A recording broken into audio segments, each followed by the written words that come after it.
All of you good morning. ఈరోజు మనం భారత రాష్ట్రపతి యొక్క క్షమాభిక్ష అధికారం కోసం మాట్లాడుకుందాం అన్నమాట.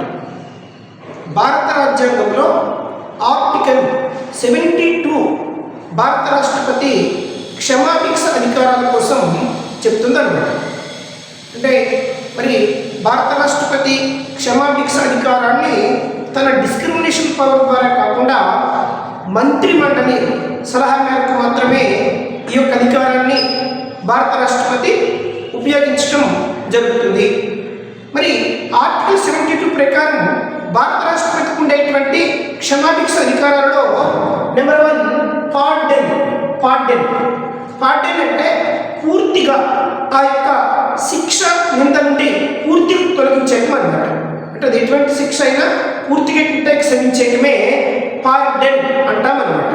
అంటే దేశంలో ఏ న్యాయస్థానం విధించినటువంటి శిక్షనైనా భారత రాష్ట్రపతి ఈ యొక్క తగ్గించే అధికారము, తొలగించే అధికారము కలిగి ఉంటాడు అన్నమాట.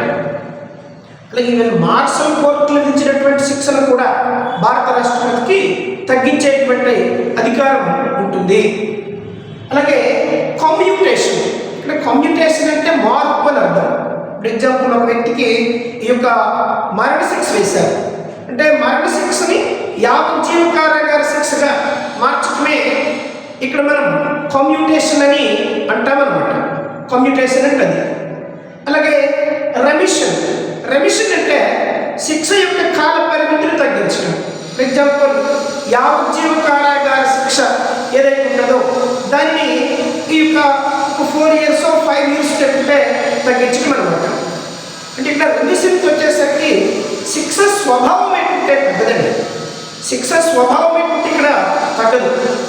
అంటే శిక్ష స్వభావం అనేటువంటి మార్పు ఉండదు, శిక్ష మాత్రమే తగ్గుతూ ఉంటుంది అన్నమాట అది.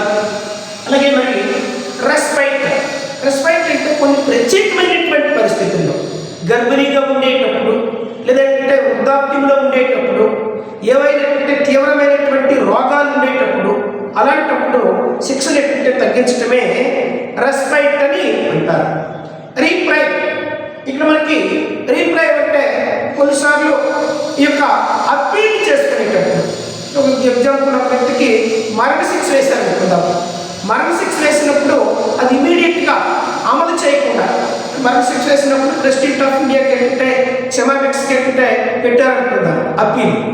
ఈ క్షమాభిక్ష పెట్టుకునేటప్పుడు ఈలోపు పెట్టిన శిక్షని అమలు చేయకుండా తాత్కాలికంగా వాయిదా వేయడం కోసం ఈ యొక్క రీప్రైవ్ని భారత రాష్ట్రపతి ఉపయోగిస్తారన్నమాట.